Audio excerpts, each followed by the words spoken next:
الحمد لله الذي أبدع الأفلاك والعظيم، والصلاة والسلام على من كان نبيا وآدم بين الماء والطين، وعلى آله وأصحابه الطيبين الطاهرين. أما بعد، فأعوذ بالله من الشيطان الرجيم. بسم الله الرحمن الرحيم. ومن يريد ثواب الدنيا نؤته منها ومن يريد ثواب الآخرة نؤته منها وسنجزي الشاكرين. صدق الله مولانا العظيم وبلغنا رسوله النبي الأمين الكريم، ونحن على ذلك لمن الشاهدين والشاكرين والحمد لله رب العالمين. محترم برادران اہل سنت، قابل احترام بزرگ دوستو، السلام علیکم ورحمۃ اللہ وبرکاتہ. حصول برکت کے لیے بڑے ہی ادب، احترام اور خلوص و محبت کے ساتھ ہمارے اور ساری کائنات کے مرکز عقیدت حضور سیاح لامکاں، تاجدار کون و مکاں، امام الانبیاء، حبیب کبریا، مظہر نور خدا، ارواحنا فدا جناب محمد رسول اللہ صلی اللہ تعالی علیہ وآلہ وسلم کی بارگاہ بے کس پناہ میں جھوم جھوم کر بآواز بلند درود و سلام کا نذرانہ پیش کرنے پڑے. اللہم صلی وسلم علی سیدنا مولانا محمد معد الجود والکرم وعلی آلہ واصحابہ وبارک وسلم. صلاة و سلاما علیک یا رسول اللہ، صلاة و سلاما علیک یا حبیب اللہ. حضرات محترم، ماہ رمضان المبارک بڑے ہی اطمینان کے ساتھ پرسکون انداز میں ہمارے درمیان سے رخصت ہوا. ہمارا ماہ رمضان المبارک کی بہاریں حاصل کرتے رہے. ماہ رمضان المبارک کی برکتوں سے اور اللہ کی خاص رحمتوں سے لطف اندوز ہوتے رہے. یقیناً ہر مسلمان کے دل میں ایک بڑا ہی عظیم جذبہ بیدار ہوا کہ اب ہمیں اپنی زندگی کی آخری سانس تک نیکی ہی کی طرف توجہ کرنا ہے. ماہ رمضان المبارک نے ہمیں ایک بڑا عظیم پیغام دے دیا کہ رب قدیر جل جلالہ کی بارگاہ میں حاضر ہو کر مانگنا، طلب کرنا، دعائیں کرنا اور اپنی آخرت کی فکر ضرور کرنا. یہ ماہ رمضان المبارک کا بڑا ہی عظیم پیغام.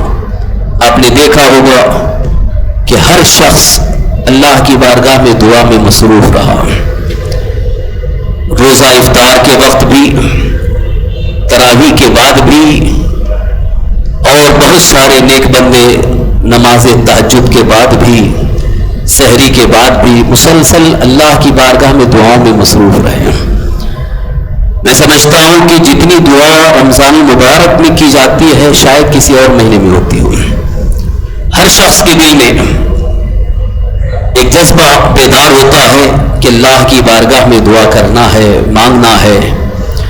تو گویا ماہ رمضان المبارک نے ہمیں جہاں کئی پیغام عطا کیے، اس میں سے ایک بڑا عظیم پیغام یہ بھی رہا کہ اپنی آخرت کی فکر ضرور کریں. کیونکہ ہم مسلمان اس بات پر پورا ایمان رکھتے ہیں، یقین رکھتے ہیں کہ ہماری صرف اور صرف دنیا کی ہی زندگی نہیں، بلکہ ہماری دنیا کی زندگی آخرت کے لیے ہے. جیسا کہ حدیث پاک میں ہے، اللہ کے رسول ہمارے آقا حضور سرور کائنات صلی اللہ علیہ وسلم ارشاد فرماتے ہیں، الدنیا مزرع الآخرہ، دنیا یہ آخرت کی کھیتی ہے، جو یہاں بوؤ گے وہی وہاں کاٹو گے. دنیا میں جو انسان کرتا ہے اس کا صلہ، اس کا بدلہ اسے دنیا میں بھی ملتا ہے اور آخرت میں تو یقیناً ملتا ہے، کبھی ایسا بھی ہوتا ہے کہ دنیا میں اس کا بدلہ نہ ملے لیکن آخرت میں ضرور اس کا بدلہ دیا جاتا ہے۔ قرآن کریم میں اللہ تبارک تعالیٰ نے یوں ارشاد فرمایا وَمَن يُرِدْ ثَوَابَ الدُّنْيَا نُؤْتِهِ مِنْهَا، جو دنیا کا ثواب چاہتے ہیں ہم اسے عطا کرتے ہیں۔ وَمَن يُرِدْ ثَوَابَ الْآخِرَةِ نُؤْتِهِ مِنْهَا، اور جو آخرت کا ثواب چاہتے ہیں ہم انہیں بھی عطا کرتے ہیں۔ وَسَنَجْزِي الشَّاكِرِينَ، شکر کرنے والوں کو عنقریب ہم اچھا بدلہ عطا کریں گے۔ ہمیں بہرحال شکر ادا کرنا ہے۔ دنیا میں اگر ہمیں بدلہ ملے تو بھی اللہ کا شکر ہے، اور اگر بدلہ نہ ملے تو بھی اللہ کا شکر ہے، کیونکہ آخرت میں ضرور بدلہ عطا کیا جائے گا۔ جیسا کہ میں نے اپنے درس میں کئی مرتبہ اس کو بڑے وضاحت کے ساتھ پیش کیا تھا کہ اکثر جس کو دنیا میں نیک عمل کا بدلہ نہیں ملا تو وہ کبھی کبھی مایوس ہو جاتا ہے کہ ہم نے اتنی نیکیاں کی، ہم نے اتنی عبادت کی، لیکن دنیا میں ہم کو کچھ نظر نہیں آ رہا ہے۔ گویا انسان کا مزاج یہ ہے کہ آج ہم نے یہاں نیکی کی ہے تو آج ہی اس کا بدلہ ملنا چاہیے۔ دنیا میں ہم نے اگر اللہ کی عبادت کی ہے، نمازیں پڑھی ہیں، تلاوت قرآن کی ہے اور روزے رکھے ہیں، تو ہم یہ چاہتے ہیں کہ بس اس کا بدلہ فوراً مل جائے، یعنی ادھر جیسے ہی رمضان شریف رخصت ہو جائے ادھر نوٹوں کی بارش شروع ہو جائے، مال و دولت کی کثرت حاصل ہو جائے، اور جو ہماری خواہشات ہیں وہ سب پوری ہوتی نظر آئیں۔ یہ عام طور پر انسانوں کا مزاج ہے، حالانکہ ایمانی مزاج یہ ہے جو اللہ کے رسول صلی اللہ علیہ وسلم نے ہمیں مزاج عطا فرمایا ہے کہ اپنے نیک عمل کا بدلہ دنیا میں ملنے کی خواہش نہ رکھیں، دنیا میں ملنے کی تمنا اور آرزو نہ رکھیں، اس لیے کہ جس کو دنیا ہی میں مل جاتا ہے تو پھر آخرت کا حصہ کم ہو جاتا ہے، اور جسے دنیا میں نہیں ملا اسے خوش ہونا چاہیے کہ یقیناً اس کا بدلہ ہمیں آخرت میں ملے گا۔ حضرت سیدنا ابو موسیٰ اشعری رضی اللہ عنہ ایک صحابی رسول ہیں، اللہ کے رسول صلی اللہ علیہ وسلم کے جلیل القدر صحابی ہیں جن سے کئی حدیثیں مروی ہیں۔ ایک مرتبہ کچھ حدیثیں بیان فرما رہے تھے اللہ کے رسول صلی اللہ علیہ وسلم کی، تو موقع آ گیا ایک جنگ کا تذکرہ کرنے لگے۔ غالباً یہ جنگ تبوک کا نہیں، غزوہ ذات الرقاع ایک غزوہ ہے، ایک جنگ ہوئی جس جنگ میں اللہ کے رسول صلی اللہ علیہ وسلم خود بنفس نفیس شریک تھے اور صحابہ بھی تھے۔ تو وہ غزوہ ذات الرقاع، عربی نام ہے ذات الرقاع، پٹیوں والی جنگ۔ پٹیوں والی جنگ کیوں اس کا نام پڑا؟ حضرت ابو موسیٰ اشعری رضی اللہ عنہ جو ایک عظیم صحابی ہیں، اپنے بعد والوں کو اپنے کیے ہوئے عمل اور اپنے غزوہ اور اپنے جہاد کا تذکرہ کرتے ہوئے یہ بیان کرنے لگے کہ ہم جب جنگ میں جا رہے تھے اللہ کے رسول صلی اللہ علیہ وسلم کے ساتھ، تو اس وقت ہمارے پاس سواری کے لیے سوار ہونے کے لیے سواری نہیں تھی، پیدل چل کر کے گئے تھے، اور زیادہ چلنے کی وجہ سے ہمارے پیروں میں پھٹن آ گئی تھی، یعنی شگاف پڑ گیا، خون نکل رہا تھا، تو ہم نے اپنے امامے پھاڑ کر کے اپنے پیروں کو پٹیاں باندھ لی تھی۔ حضرت ابو موسیٰ اشعری رضی اللہ عنہ بیان کرتے کرتے پھر رونے لگے، اور آپ کی آنکھوں میں آنسو جاری ہو گئے، پھر آپ رک گئے اور اللہ کی بارگاہ میں معذرت طلب کرنے لگے، استغفار پڑھنے لگے۔ تو تابعین جو آپ کے سامنے بیٹھے سن رہے تھے، حضرت ابو موسیٰ اشعری رضی اللہ عنہ سے کہنے لگے کہ آپ بیان کرتے کرتے رونے لگے۔ تو وہ یہ سمجھے کہ اتنی مصیبت اور اتنی تکلیف اٹھائی اس کا خیال کر کے رو رہے ہیں، لیکن حضرت ابو موسیٰ اشعری رضی اللہ عنہ نے اس وقت بڑا ہی پیارا جملہ ارشاد فرمایا، ہم نے جو کیا تھا وہ اللہ کی رضا کے لیے کیا تھا، اور میں نے اس کو ذکر کر دیا، کہیں ایسا نہ ہو کہ اس کا ثواب ختم ہو جائے۔ تو دنیا میں ہمیں اپنے نیک عمل، اپنی مشقت، اپنی عبادت کا ثواب مل جانے کی آرزو تمنا نہیں رکھنی چاہیے، بلکہ نیکی کر کے اللہ کی بارگاہ میں چھوڑ دیں کہ اس کا صلہ اللہ ہمیں آخرت میں عطا فرمائے. تو آج الحمدللہ ہر مومن کے دل میں یہ آرزو و تمنا ہے کہ ہمیں آخرت کا بہتر بدلہ حاصل ہو جائے. اسی لیے قرآن کریم میں اللہ تبارک تعالیٰ نے ایک مقام پر یوں ارشاد فرمایا فمن زحزح عن النار وادخل الجنة فقد فاز. جو جہنم سے بچا لیا گیا اور جنت تک پہنچا دیا گیا وہی کامیاب ہو گیا. آخرت کا بدلہ یہی ہے کہ جس کو اللہ تعالیٰ کے فضل سے جنت تک پہنچنا نصیب ہو جائے وہ سب سے بڑا کامیاب انسان ہے. اور اگر جنت تک نہیں پہنچ سکا بلکہ جہنم میں جانا ہوا تو اس کی تو ساری دنیا بھی برباد ہے آخرت بھی برباد ہے. اسی لیے ہر مومن کو اپنی آخرت کی فکر کرنی ہے کیونکہ وہ ہمیشہ کی زندگی ہے, اس کے بعد پھر واپس نہیں آنا ہے. آج تک ہم نے دیکھا کہ جن کا انتقال ہو چکا وہ واپس نہیں آئے. کیا چند سالوں کے بعد واپس آ جائیں گے؟ کیا یہ رولنگ چلے گی کہ جو پہلے انتقال کر چکے ہیں 100 سال پہلے پھر وہ واپس آ جائیں گے؟ ایسا نہیں ہوگا. جو انتقال کر چکے جن کے لیے جو وقت مقرر تھا وہ دنیا میں آئے اور چلے گئے, اب واپس نہیں آنا ہے. جب قیامت قائم ہوگی میدان محشر قائم ہوگا تب انہیں دوبارہ زندہ کیا جائے گا.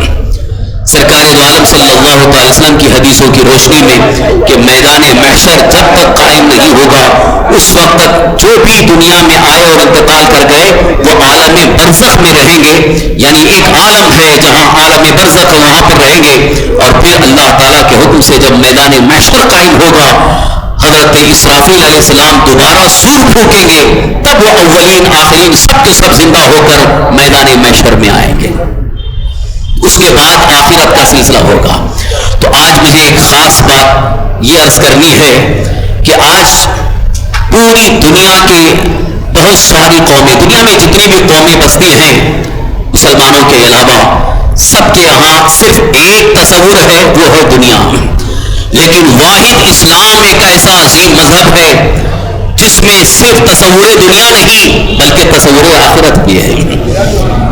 صرف دنیا نہیں بلکہ آخرت کا تصور ہے. آپ کسی بھی قوم کے انسان سے پوچھو مرنے کے بعد تمہارا کیا معاملہ ہے تو اس کا کوئی جواب نہیں ہوگا. مرنے کے بعد کیا ہے, مر گئے ختم ہو گئے. گویا ہر دوسرا مذہب والا یہی جواب دیتا ہے کہ مرنے کے بعد یعنی انتقال کے بعد روح نکل گئی ختم ہو گیا, اس کے بعد اندھیرا ہی ہے, اندھیرا اندھیرا اندھیرا کچھ نہیں ہے. مگر اسلام یہ تصور دیتا ہے کہ دنیا میں تو بظاہر ہمارے لیے تکلیفیں پریشانیاں ہیں لیکن مرنے کے بعد ایمان کی حالت میں ہیں تب تو ہمارے لیے اجالا ہی ہے, اجالا ہی ہے. ادھر روشنی ہے ادھر اجالا ہے. لہذا اگر ہم نے دنیا کو روشن نہیں کیا آخرت کو روشن کیا تو یہ ہماری سب سے بڑی کامیابی ہوگی. اور جس نے دنیا کو تو روشن کیا لیکن آخرت کو روشن نہیں کیا وہ سب سے بڑا ناکام ہوگا. آج دنیا کی ساری قوموں کا ایک مزاج بن چکا ہے. دنیا کی ساری مملکتیں سلطنتیں حکومتیں صرف اور صرف دنیا کے لیے تڑپ رہی ہیں. آخر کیا وجہ ہے؟ زمین پر قبضہ کرنا اور ملک حاصل کرنا, اقتدار حاصل کرنا. یہ سب کس لیے ہے؟ یہ آخرت کے لیے نہیں, یہ صرف دنیا کے لیے.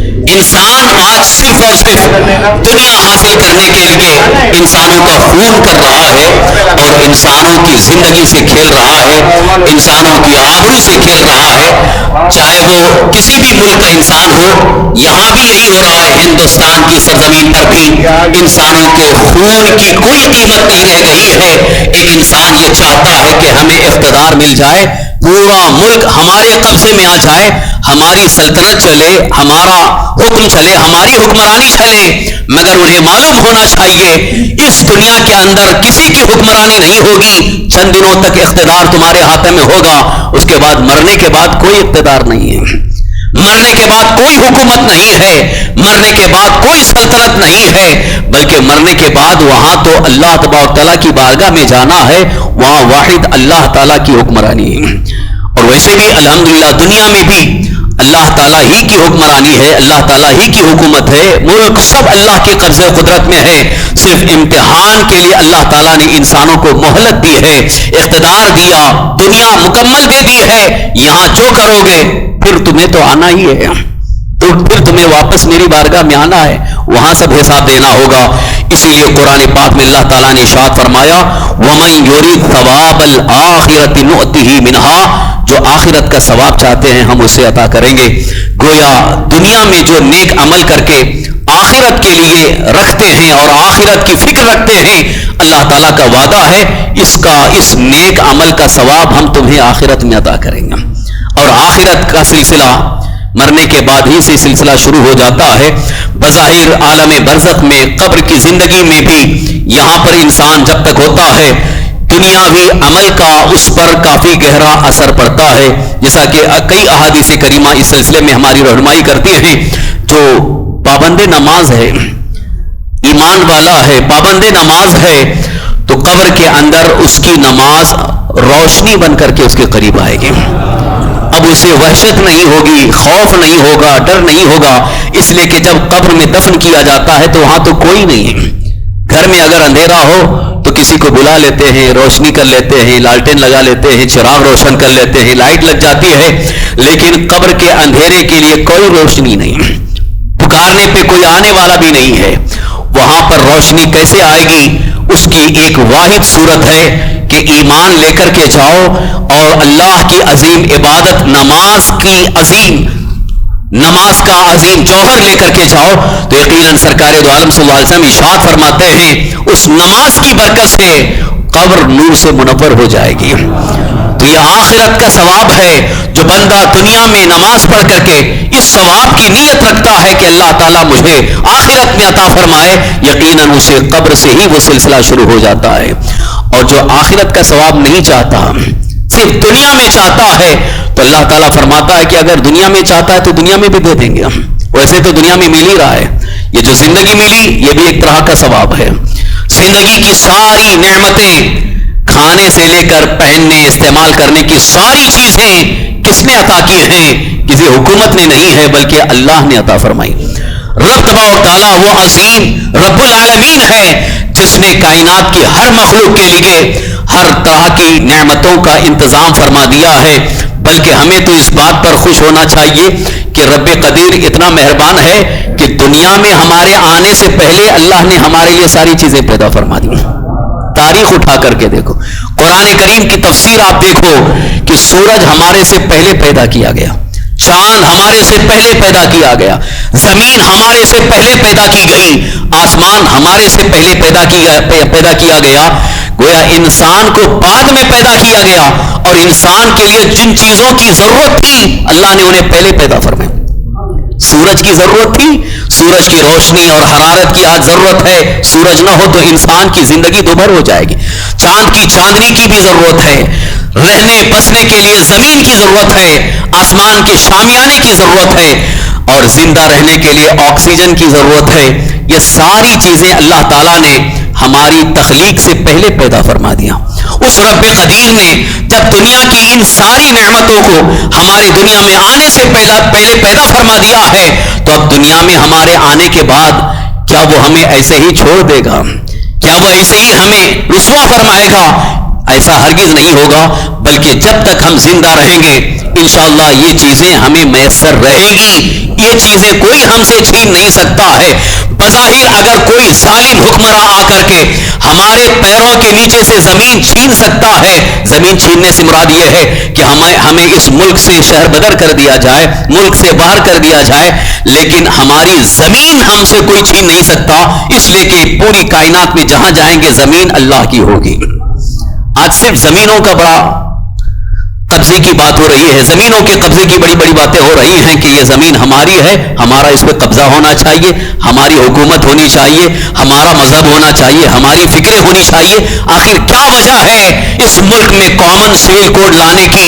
وجہ صرف یہی ہے کہ یہ زمین ہماری ہے، ہمارا ملک ہے، لہذا ہم جیسی فکر رکھتے ہیں ویسے سب کو ہماری فکر اپنانی ہوگی۔ مگر انہیں معلوم ہونا چاہیے یہ کائنات کے اندر ہر قسم کے افکار و نظریات کے رکھنے والے انسان بستے ہیں، لہذا یہاں پر اللہ تبارک تعالیٰ نے زمین پر رہنے کے لیے ہمارے لیے ساری نعمتیں عطا فرمائی ہیں، کسی حکومت نے مہیا نہیں کیا ہے۔ اگر یہ ہماری زندگی اور ہماری حیات کے لیے جو آکسیجن کی ہمیں ضرورت ہے اگر سارا قبضہ ان کے ہاتھوں میں ہوتا تب تو یہ ہمیں پتہ نہیں کب کے کب کہاں سے کر دیے تھے. یہ تو اللہ تبارک تعالیٰ کا فضل ہے کہ آکسیجن جو ہماری زندگی اور ہماری بقا کے لیے ایک عظیم نعمت ہے, اللہ تعالیٰ نے پوری ہوئی زمین پر پھیلا رکھی ہے. جہاں جاؤ گے تمہیں آکسیجن ملے گا.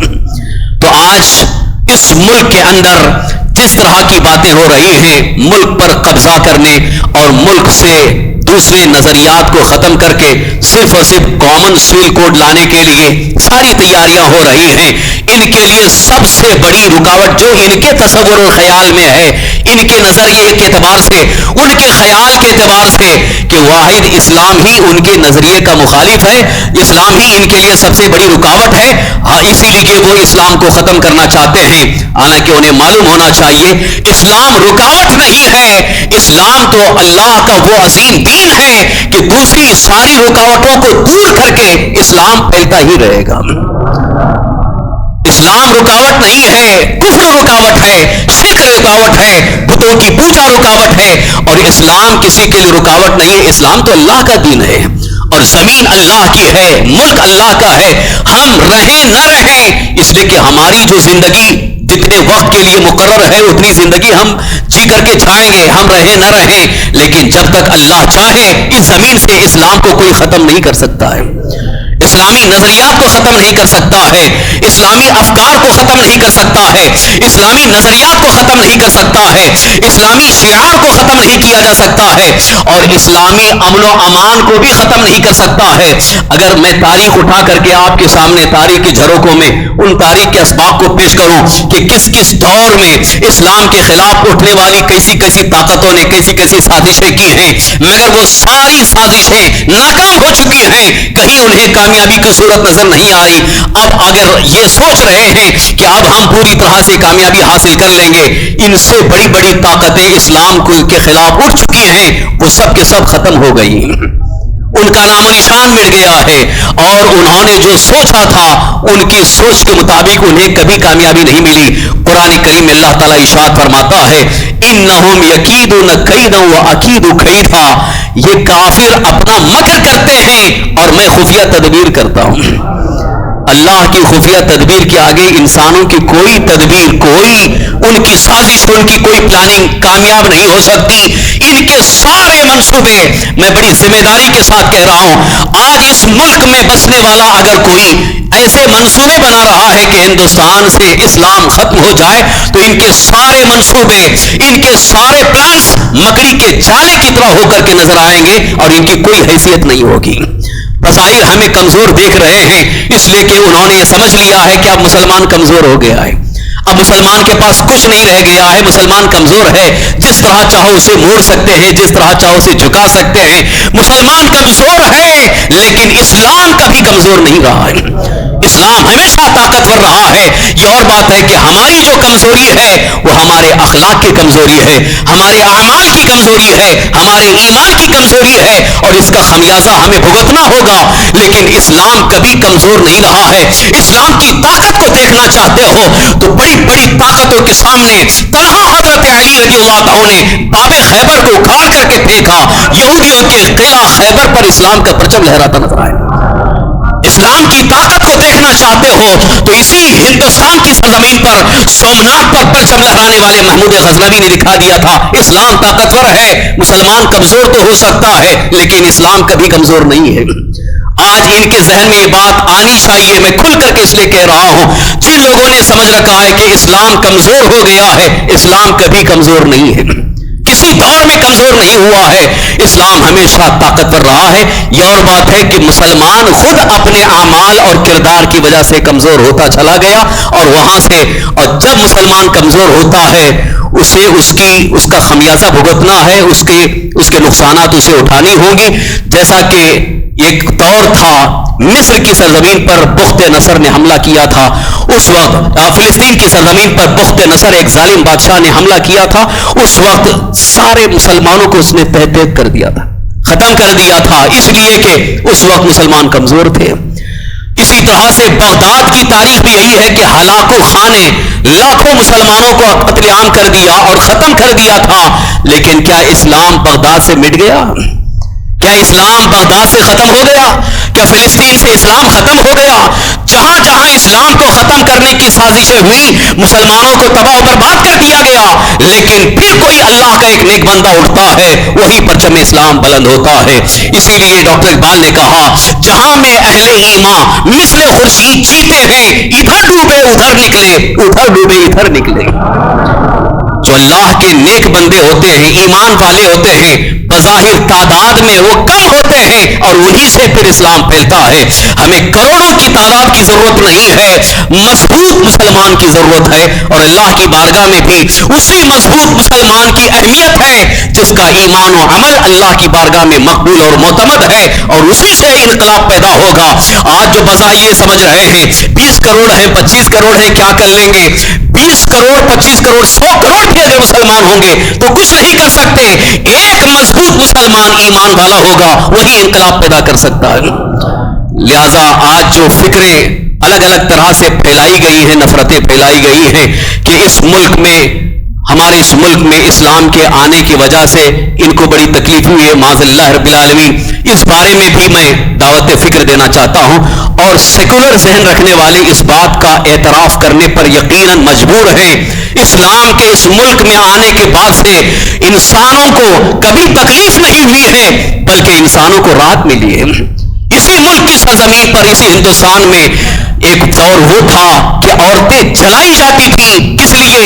اس لیے کہ جس عورت کے شوہر کا انتقال ہو جاتا تھا اس کی عورت کو اسی کی چتا کے ساتھ جلایا جاتا تھا۔ یہ ان کا مذہب تھا، یہ وہ فکر تھی۔ اسلام آیا تو اسلام نے یہ روشنی دی کہ جس عورت کے شوہر کا اگر انتقال ہو گیا ہے تو وہ شوہر تو انتقال کر گیا ہے، اب اس کی پاداش میں اس کی بیوی کی جان کیوں چلی جائے؟ لہذا اسلام نے اسے سہارا دیا کہ وہ عورت بیوہ ہے، 4 ماہ 10 دن عدت گزارنے کے بعد وہ دوسرا نکاح کر سکتی ہے۔ اسلام نے راحت دی ہے، اسلام نے عورتوں کو جلنے سے بچایا ہے، اسلام نے بچیوں کو زندہ دفن ہونے سے بچایا ہے۔ لہذا کفر کی وجہ سے تکلیف ہوئی ہے، اسلام کی وجہ سے کبھی تکلیف نہیں آئی ہے۔ آج میں کھل کر کے پھر یہ کہنا چاہتا ہوں، جن کے ذہنوں میں بات بیٹھی ہوئی ہے کہ ہمارے اس ملک میں اسلام کی وجہ سے ہمیں تکلیف ہے، وہ ذہن صاف کر لیں۔ اسلام کی وجہ سے تکلیف نہیں ہے، جب اسلام نہیں رہے گا تب تمہیں تکلیف ہوگی۔ آج صرف اذانوں کو بند کر رہے ہو، یاد رکھو جس دن اذانیں بند ہو جائیں گی اسی زمین سے اتنے زلزلے آئیں گے کہ ساری حکومتیں مل کر کے زلزلہ نہیں روک سکیں گے۔ یہ جو آج زلزلے رکے ہوئے ہیں یہ اللہ کی صدا بلند ہونے کی بنیاد، اللہ اکبر کی صدا بلند ہونے کی بنیاد پر، جب تک یہ اذانیں ہوتی رہیں گی زلزلے رکے ہوئے ہیں، جب تک یہ اذانیں ہوتی رہیں گی بلائیں دور ہوتی ہیں، جب تک یہ اذانوں کی صدائیں بلند ہوتی رہتی ہیں اللہ تعالیٰ کے فضل سے بہت ساری مصائب و آلام سے محفوظ ہوتے ہیں۔ آپ نے نہیں سنا حدیث پاک میں سرکار دو عالم صلی اللہ علیہ وسلم ارشاد فرماتے ہیں ناگہانی آفت آ جائے، آگ لگ جائے، اذان دے دو، آفت دور ہو جاتی ہے۔ اذان کی برکت سے ناگہانی آفت دور ہو رہی ہے، اور کتنے بڑے پاگل ہیں جو اذان بند کرنا چاہتے ہیں۔ ارے تمہارے ملک سے آفتیں دور ہو رہی ہیں لیکن تم اسی اذان کو بند کرنا چاہتے ہو، اس سے بڑی بیوقوفی کیا ہو سکتی ہے؟ اگر وہ پڑھے لکھے ہو کر کے یہ بات کر رہے ہیں میں سمجھتا ہوں کہ وہ بہت بڑے بیوقوف ہیں کہ جو اذان کی وجہ سے یہ سمجھ رہے ہیں کہ اس کی وجہ سے تکلیف ہے۔ نہیں، بلکہ حدیث پاک اللہ کے رسول صلی اللہ علیہ وسلم کا فرمان ہے اذان دینے کی وجہ سے شیطان 60 قدم دور بھاگتا ہے، ہوا خارج کرتے ہوئے بھاگتا ہے۔ مجھے تو کبھی ایسا محسوس ہوتا ہے کہیں یہی تو شیطان نہیں بن گئے جو اس طرح سے اذانوں کو بند کرنے کی بات کر رہے ہیں۔ تکلیف شیطان کو ہوتی ہے، انسان کو نہیں ہوتی ہے۔ لہذا جسے اذان سننے کے بعد اسے لذت ملے، سمجھ جاؤ اس کی زندگی کی بقا ہے، اس کی زندگی میں بہاریں ہیں، اس کی زندگی میں برکتیں ہیں۔ اسی لیے سرکار دو عالم صلی اللہ علیہ وسلم کے کئی صحابہ اس بات کے راوی ہیں، اور کئی اولیاء اللہ بزرگان دین فرماتے ہیں تم اپنا گھر وہاں بناؤ جہاں مسجد کی اذان کی آواز تمہارے گھر میں آئے تاکہ اذان کی برکتیں تمہیں ملتی رہیں۔ آج وہی برکتوں سے محروم کرنا چاہتے ہیں۔ بہرحال یہ ان کی اپنی ان کی فکریں ہیں، ان کے اپنے خیالات ہیں۔ ہمیں تو اس بات کا یقین رکھنا ہے کہ شعار اسلام جتنے بھی ہیں اس میں ہمارے لیے زحمت نہیں بلکہ ہمارے لیے رحمت ہے۔ شعار اسلام، اسلامی نشانیاں، اسلامی احکام، اور اسلامی امن و امان، اسلام کے جو بھی ہمارے لیے دین کے احکام ہیں، ہمارے لیے نعمت ہیں، راحت ہیں، اور زندگی کی آخری سانس تک اس پر عمل کر کے ہی دنیا سے جانے کی فکر رکھیں۔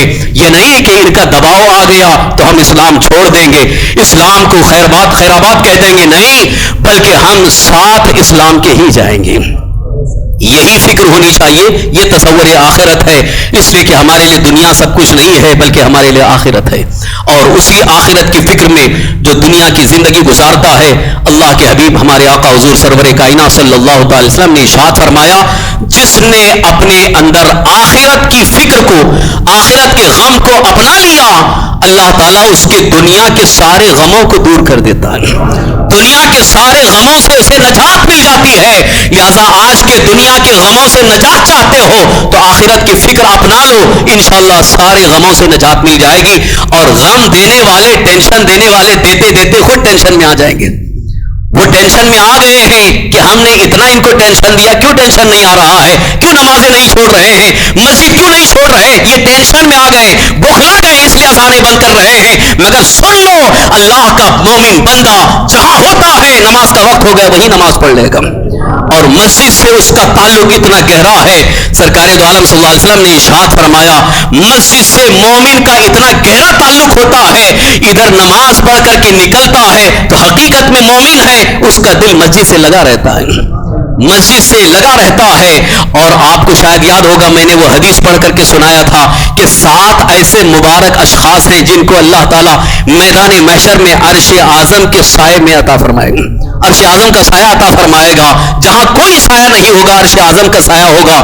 ان 7 مبارک اشخاص میں سے ایک وہ ہے جس کے بارے میں حضور نے فرمایا، وَقَلْبُهُ مُعَلَّقٌ بِالْمَسَاجِدِ، جس کا دل مسجد سے لٹکا ہوا ہے، مسجد سے لٹکا ہوا، یعنی مسجد کی طرف اس کا دل جھکا ہوا ہے، ادھر جب نماز کا وقت آ جائے تو میں مسجد چلا جاؤں۔ تو یہ مبارک شخص ہے جسے رسول پاک صلی اللہ علیہ وسلم نے بشارت دی ہے کہ کل میدان محشر میں جہاں کوئی سایہ نہیں ہوگا، اللہ تعالیٰ اسے عرش اعظم کا سایہ عطا فرمائے گا۔ لہذا مسجدوں سے ہمارا یہ گہرا تعلق باقی رہے گا، اسلامی احکام سے ہمارا تعلق باقی رہے گا، اور اسلامی فکر کے ساتھ، آخرت کے تصور کے ساتھ ہم دنیا سے رخصت ہونے کی فکر رکھیں۔ اللہ تعالی ہم سب کو تصور آخرت عطا فرمائے، اور تمام خرافات، فواحشات، بے حیائیوں سے اللہ ہم سب کو محفوظ رکھے، ہر بد مذہبیت، گمراہیت سے اللہ ہمیں محفوظ رکھے، ایمان پر زندہ رکھی، ایمانی پر خاتمہ نصیب فرمائے۔ وما علینا الا البلاغ المبین، وآخر دعوانا الحمد للہ رب العالمین۔